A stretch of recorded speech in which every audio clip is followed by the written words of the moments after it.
찬미 예수님, 교황 베네딕토 16세께서는 작년 10월 11일 믿음의 문이라는 교서를 발표하시면서 올해 10월 11일부터 내년 13년 11월 24일까지 1년 동안 신앙의 해를 지내자고 제안하셨습니다. 교황께서는 신앙의 해를 통해서 잃어버린 우리 신앙의 활력을 그리고 신앙의 정체성을 되찾는 계기가 되기를 기대하십니다. 교황께서는 여러 차례에 걸쳐서 신앙의 위기와 관련해서 무신론의 영향, 종교 냉소주의, 탈그리스도교, 세속주의, 상대주의 등등에 의해서 우리 교회가 겪고 있는 그 신앙의 위기를 지적하신 바 있습니다. 최근에 독일을 방문하셨을 때도 세속화의 압력에 굴복할 필요가 있습니까? 신앙을 배척하는 것이 현대의 유행입니까? 마땅히 신앙은 제고되어야 하고 특히 오늘날에는 현재의 상황에 맞도록 새로운 방식으로 우리는 신앙을 살아야 합니다. 신앙을 배척하는 것이 도움이 되는 것이 아니라 오히려 우리 시대에 신앙을 온전히 사는 것이 도움이 됩니다. 우리는 새로운 열정, 새로운 방식, 새로운 표현으로 신앙을 생각하고 살아야 합니다라는 견해를 표명하기도 하셨습니다. 교황께서는 오늘날 교회의 위기, 신앙의 위기를 촉발시키는 여러 가지 내부 요인 또는 외부 원인과 배경을 염두에 두면서도 이 위기를 넘어설 수 있는 힘을, 신앙의 정체성을 확립하는 것에 대해서 찾아야 한다고 강조하십니다. 뿐만 아니라 신앙의 해를 선포해서 신앙의 위기에 처해 있는 우리 교회의 현실을 적극적으로 극복하기 위한 신앙 쇄신의 여정을 시작하시고 그래서 신앙의 해를 같이 지내자고 제안하십니다. 아울러 교황께서는 베드로 사도의 후계자로 처음 직무를 시작한 이래 늘 그리스도와 만나는 기쁨과 새로운 열정을 더욱 복돋우기 위해서 신앙의 여정을 재발견할 필요가 있다는 것을 줄곧 밝혀오셨습니다. 특히 오늘날에는 많은 이들이 신앙의 위기를 겪고 있기 때문에 우리 삶의 대부분의 영역에서 더 이상 이 신앙을 받아들이지도 않고 신앙의 삶을 건강하게 살지 않고 있다는 사실을 지적하십니다. 교황께서 신앙의 해를 선포하신 목적을 이렇게 정리하십니다. 교황께서는 교황으로 선출되고 나서부터 줄곧 마음속에 간직하고 있었던 주제가 하나 있었습니다. 그것은 예수 그리스도와의 만남과 그분에 대한 신앙의 아름다움에 우리 교회의 관심을 모으는 것이었습니다. 우리의 신앙이 부활하신 그리스도와의 만남에 바탕을 둘 때 신앙은 그 본래의 모습을 되찾을 수 있기 때문입니다. 따라서 신앙의 해는 무엇보다도 우리 삶의 새로운 시야와 결정적인 방향을 제시하는 한 사건, 한 인물, 그리스도를 만나는 것이 매우 중요합니다. 이렇게 그리스도와의 만남은 신앙의 위기를 극복하는 새로운 여정으로 이어집니다. 따라서 신앙의 해는 세상의 유일한 구세주이신 주님을 향하여 참으로 새롭게 돌아서라는 초대입니다.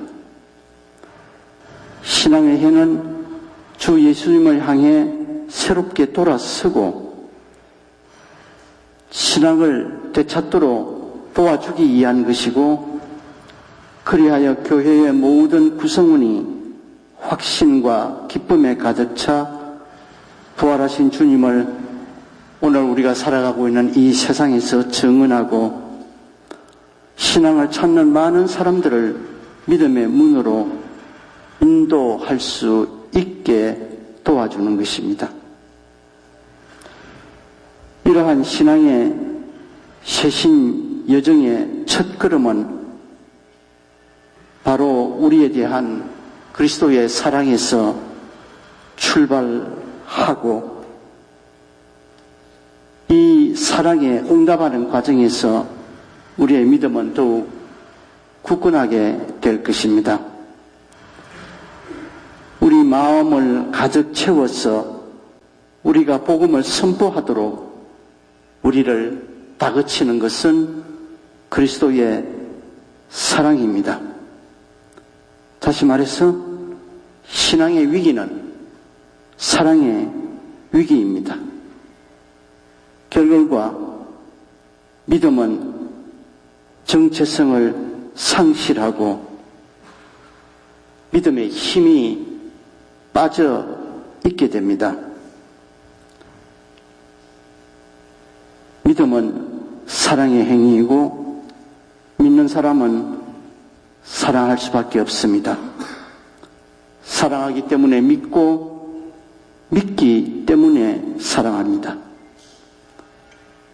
따라서 믿음을 실천하고 믿음을 전할 때 믿음이 자라날 수밖에 없습니다. 우리 마음을 희망으로 채우고 우리가 생명을 주는 정언을 할 수 있도록 도와주는 것이 믿음이기 때문에 그러합니다. 실제로 믿음은 듣는 이의 마음과 정신을 열어서 하나님의 말씀을 따르고 당신의 제자가 되라는 주님의 초대에 응답하게 합니다. 아구스티누스 성인이 말씀하신 대로 믿는 이들은 믿음을 통해서 스스로 강해집니다. 또한 우리는 믿음의 길을 걸어감에 있어서 우리가 무엇을 믿는가라는 내용과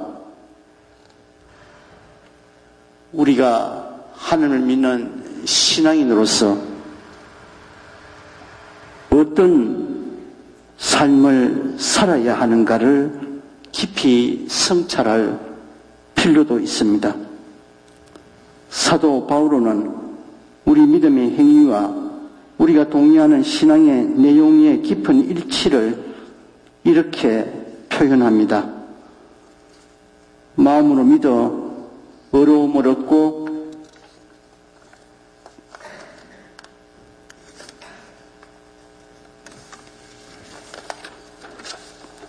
입으로 고백하여 구원을 얻습니다.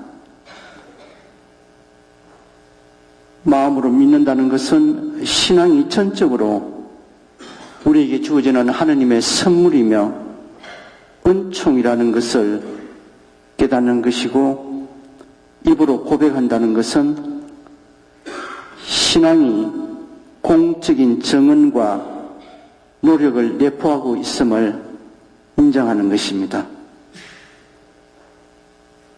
이처럼 은총의 선물로 받은 신앙에 우리 모두는 게을러서는 안 됩니다.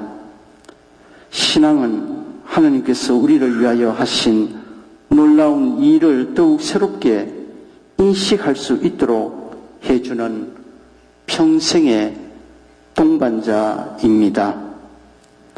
현재의 역사 안에서 이 시대의 표정을 바라보도록 신앙은 세상에서 우리 모두가 부활하신 주님의 현존을 드러내는 살아있는 표징이 되라고 당부합니다.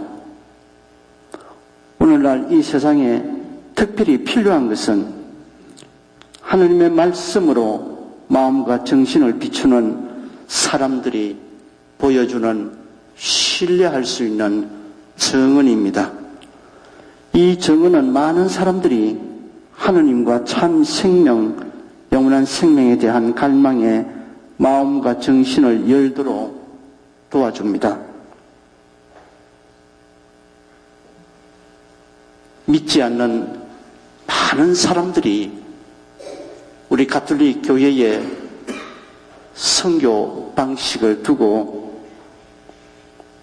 걱정하고 우려하는 그런 목소리를 냅니다. 잘 아시다시피 우리가 하느님을 이 세상에 알리고 전하는 이 선교는 교회의 본질에 속하는 사명이기도 합니다. 우리는 이 선교 사명을 결코 포기할 수 없습니다. 그럼에도 불구하고 교회 바깥에 있는 믿지 않는 사람들은 우리의 이러한 선교 사명을 고객 유치라든지 영토 확장이라는 이런 시각으로 바라보고 제발 새를 불리는 그런 목적으로 시도하는 선교 방식을 이제 그만두라. 그 대신 우리에게 보여달라. 당신들이 하느님을 믿으면서 비껴갈 수 없는 고뇌가 있다면 그것이 비록 불완전하게 표현된다 할지라도 그 고뇌를 우리에게 보여달라. 그리고 신앙 고백하라. 당신들이 믿는 바 그 믿음을 정직하게 신앙 고백하라. 따라서 당신들이 필요로 하는 선교라는 것은 새를 늘리고 고객을 유치하고 땅 따먹기 위해서 땅을 많이 차지하는 것이 결코 아니다. 당신들의 삶이 보여주는 정언이고 고백이다. 당신들이 진실로 그 믿음을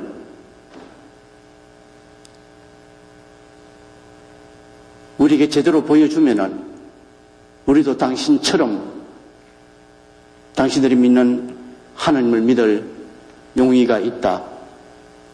이런 얘기들을 요즘 우리는 듣게 됩니다. 따라서 신앙의 해라는 것을 로마 교황청에 계시는 교황께서 같이 지내자고 제안하셨으니까 그래서 마지못해 한 1년 적당히 보내면은 1년 뒤에 끝나겠지. 이런 어떤 마음으로가 아니라 진정으로 우리의 신앙생활, 우리의 사랑의 실천이 어디서 무엇이 잘못되어 있는가를 깊이 성찰하고 우리의 주님 예수 그리스도를 참으로 제대로 만나고 그분과의 만남을 통해서 얻는 힘을, 능력을 세상 사람들에게 보여줌으로써 온 교회가 지금 걱정하고 있는 그 신앙의 위기를 극복하게 되기를 간절히 소망합니다. 그리스도께서는 제자들에게 당신의 증인이 되라고 명하셨습니다. 우리 역시 제자들처럼 이 세상에서 그리스도의 증인이 되라는 부름을 받았다는 사실을 자주 성찰할 필요가 있습니다. 이 성찰을 통해서 우리는 먼저 주님의 증인이 되어야 하고 또 증인답게 살아야 합니다. 그분의 복음을 삶으로 스며들게 해야 합니다. 그래서 우리 자신이 스스로 복음으로 태어나야 합니다.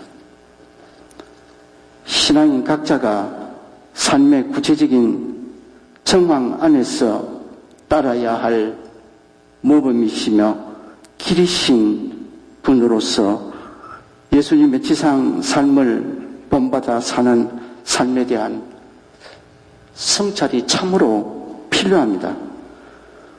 우리가 예수님처럼 살고자 노력할 때 그분에 대한 신앙은 올바른 자리를 되찾을 수 있을 것입니다. 예수님처럼 살고 예수님을 믿으면 예수님을 닮으려고 노력하는 만큼 그만큼 그분에 대한 믿음도 깊어질 수 있을 것입니다. 신앙의 개막 미사를 준비하시고 또 참석하시느라 수고해 주신 여러분 모두에게 감사드립니다.